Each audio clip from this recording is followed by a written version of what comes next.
Lordy, the old learn from the young, and the young, they learn from the old. Sit back and watch this one.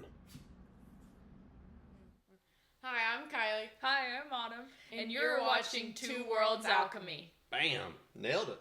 Hi, everybody. Welcome to Two Worlds Alchemy. You just heard from Kylie and Autumn. The raven-haired queen is joining us today. Hello.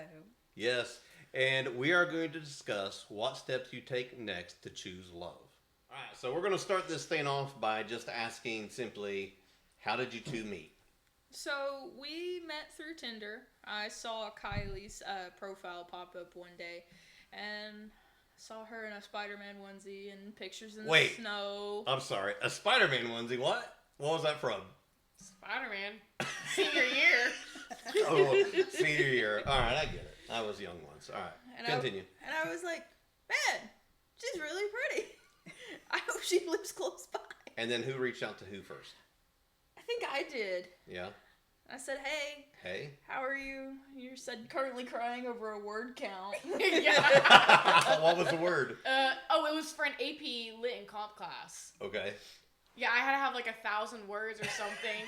And the assignment was so stupid. It was over poetry. And Yeah. I was dealing with the same different essay too, because I was in college. So let's continue on. So how did you all actually end up meeting? And it's a great story. It is so unique, but I'll let y'all tell it. You go ahead. You want to start? Well, we first matched on Tinder back in February of last year, so 2025. And we talked for a few months, and then it led up to her birthday in September. And we still hadn't met in person yet. I asked her, Virgo Queen. I said, what do you want for your birthday? And she said, I want to meet you. So we planned on meeting at the zoo. Oh, all right. And I was trying to find the parking lot because she was already there, and we were on FaceTime. We were like, ah! And just so everybody knows, how far away do you live from here? 3 hours. Damn, that says a lot right there. So the long distance relationship, that's why this part is really important for us. So continue on. So we were both on the phone with each other. We were on FaceTime. We were like, I think I see you. No, I think I see you. We're like, oh my gosh, what if I hate you? Every time. So can you give me like 3 expectations you had upon meeting for the very first time? It was just like wondering how well we would click together, and just like we've had so many conversations over the phone, had so many deep conversations, but would that carry on in person, as well as like, do you have the same humor as me, or just how our viewpoints on the world would be. Okay. And then seeing them in person for the first time, and seeing them face to face of like, do I still love you like I love you through the phone? Now that you're right in front of me. Yeah. Yes. Yeah. Oh, that's big. Yeah. It feels like a damn atom bomb goes off. Yes. Kelly, what would be yours? First of all, my first expectation was for her to not kill me in my sleep and all of us. Because since she lives 3 hours away, I was like... Oh yeah, who did you have to ask? I had to ask you guys. But I was like, hey, could she please spend the night or something? Like, maybe we could even get a hotel. And they're like, yeah, she could stay the night. And so I told her, I said, if you kill me in my sleep, I'm going to become a ghost and kill you back. So she was like, I pinky promise I won't. What is fantastic about this is, as a father, you don't want to trust life. And there was a 50-50 chance this was going to work out. As anybody that's ever done anything on social media, meeting somebody, it doesn't usually work out. Y'all are a very unique story. And I love the fact that I trusted Kylie enough that everything wonderful she said about Autumn was absolutely true. Yes. And she didn't kill us in her sleep. I mean, Panda's alive. So, all right. So, Kylie, I got to know, get back to right when you two first embraced. When we first embraced... I definitely remember my first words to you was, you're smaller than I thought. Yeah. Because you always were like, you give such big person energy. She does. And then I see her and I'm like, all 5 foot, what, 5'2"? 5 foot even. Oh. She's 4'9". Oh my gosh. 4'11" on a good day. He'd be a good wrestler. And Kylie? Well, I remember we hugged, and we were in the further parking lot in the zoo. We weren't in that main parking lot, so we had to take the tram up to the actual zoo. Right. And so we were standing in line waiting. We were laughing at people who were like pushing baby strollers and stuff and getting tired. And I remember us just trying to read each other's energy. But for me, I remember we were sitting on the tram, and a good 10, 15 minutes went by, and I wouldn't look at her for the first 10 or 15 minutes. Why was that? Well, we actually talk about this pretty often, but I didn't look at her, and I told her this later into the night after us meeting, and I told her, I said, I didn't want to look at you because I was scared that if I stared at your face too long, I would find something that would tell me to go away or that this isn't right, and I would find something wrong. And she asked, well, did you? And I said, no. I have to ask. Who made the first move? All right, we'll leave it at that. Was there a moment that you realized this relationship was totally different? I think the moment for me is after we finally said I loved you, and even before we met, just the way that she would try every day. Even though she wasn't at her best, she would try every day.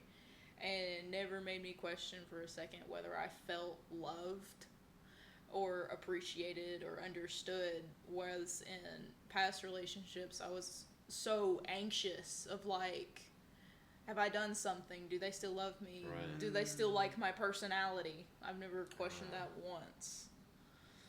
Good job. Wow. Congratulations. I mean, that's great to hear as a proud father. It's and very rare. Very, Yeah, very, very rare. rare. Especially to find it that young. Yeah. Wow, it took us. Well, you are loved just as equally from us too. You're that special. Shucks. All right, Kylie, your answer. What's the moment? The moment. I can't off the top of my head think of a specific moment, but more of just an everyday thing of thinking, oh my gosh, like this is actually real. This isn't some, ooh, I like her, she likes me. Right. It's real. Like I'm in a functioning, healthy relationship where someone loves me back, and I'm not have to beg. I don't have to yearn. I don't have to do stuff that will make me feel horrible. Right. Mm-hmm. Nice. Good job on them. Yeah. What would you say has been the most difficult challenge outside of the distance? Because we know the distance. It's 3 hours away. Distance is definitely a big one. But Most what else is definitely. it? I'm gonna take that one. I'll take that one. I think the biggest relationship. Oh my gosh. I think the biggest issue for me is my relationship OCD. I don't know how bad you have it, but mine is really, really bad, and it took me forever to get it under control. So, what is relationship OCD exactly? Yeah. Give us a relationship to it. A lot of people don't even realize that they have it, but it's anytime like you have those thoughts and it's like, I'm not enough. Am I doing enough? What if this doesn't work? What if I'm making you're the wrong constantly choice? overthinking it and asking Right. the questions. And because Like- would that be because she's physically not there? Is that where that is? It's not even a physical thing, because I've had these thoughts, like, I think even through middle school, through high school, people I wasn't even actually in relationships with, even with friends, I still wonder. And it just takes a long time to tell yourself that maybe this thought means something, and maybe it doesn't. Mm-hmm. And I had to learn that through her help, Mm. and I had to correct my thinking. It took a lot of months trying to teach myself healthy So habits. many. A lot of straightening your own So, you ground. were doing self work. Mm-hmm. Yeah. Excellent. And when did you notice the change in that? When did that start dissipating and become Honestly, less? I'd say maybe a few months ago. Yeah, I've noticed the difference within her as well. Noticing you're not as distant or as worrisome. So, when you or say as- she's distant, Oh. like, is it, you two were talking about attachment styles earlier. What, Yeah. what does that mean? Well, I just We don't know all the new terminology. Well, like, I've always kind of had an anxious attachment style with a lot of things, but I notice people's energy just based by the look in their eyes and just their tone of voice. Yeah. And I noticed that a lot with her since I talk to you every day. So many hours in the day. And, like, the moment that I know she doesn't feel right is when, like, I see the look in her eyes and I can tell that she's struggling and trying to figure out to balance whether to give space or to talk about it, but we've found a good balance that works, and I've definitely learned a lot of not constantly being like, are you okay? Are you okay? Are you gonna blow up? So, how did you guys find that balance? Like, what Yeah. led you there?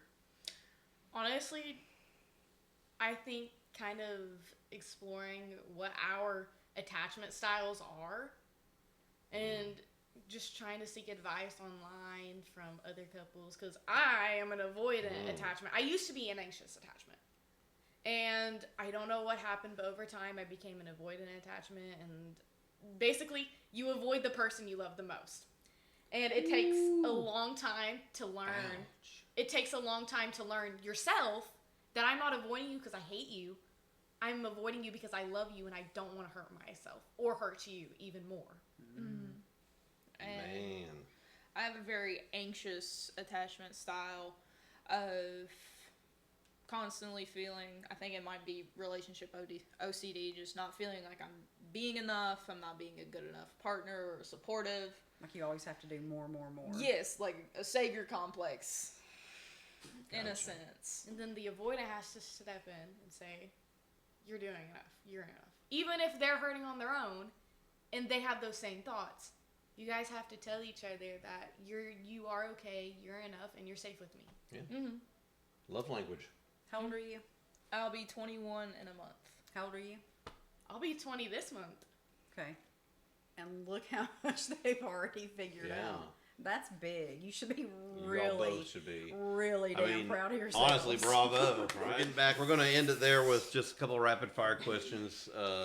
Beware Panda in the back went upgraded from Pissy Magoo to Licky Magoo. Licky Magoo. And this didn't get really exciting in here. It's pretty gross. Nasty ass dog. All right, anyway, rapid fire. Ready? Who apologizes first? All right. Me. Who is the most stubborn? The most what? Stubborn. All right. Who takes longest to get ready? Who says I love you first? All right. Who makes the other one laugh the most? Yeah. Yeah. All right. There we go. One word that describes the other. Just one. Ethereal. Oh. Love. We're in the autumn. Tell everybody what you got going on. 30 seconds. Go. Death. Kylie, tell everybody. Panic. All right. Jennifer. Two Worlds Alchemy, baby. I thought you were going to say that body, but that's maybe another episode. All right, so what makes two people keep choosing love over and over again? Well, I know we don't have a damn OCD problem. Gosh. What makes two people keep choosing love over and over again? I don't really know, but I know what doesn't change, and that is the heart. Thank you for watching Two Worlds Alchemy. I greatly appreciate it. Yeah, this is our attachment style.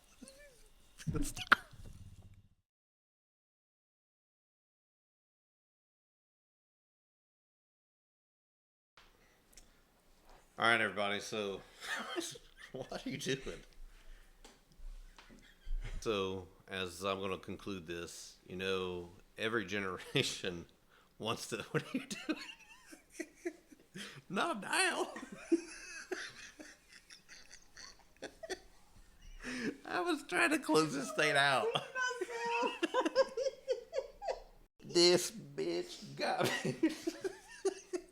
Jesus. I'm crying. I'm going to try to officially close this out. Everybody's having a great time. Come on, Panda. Gosh. Ugh.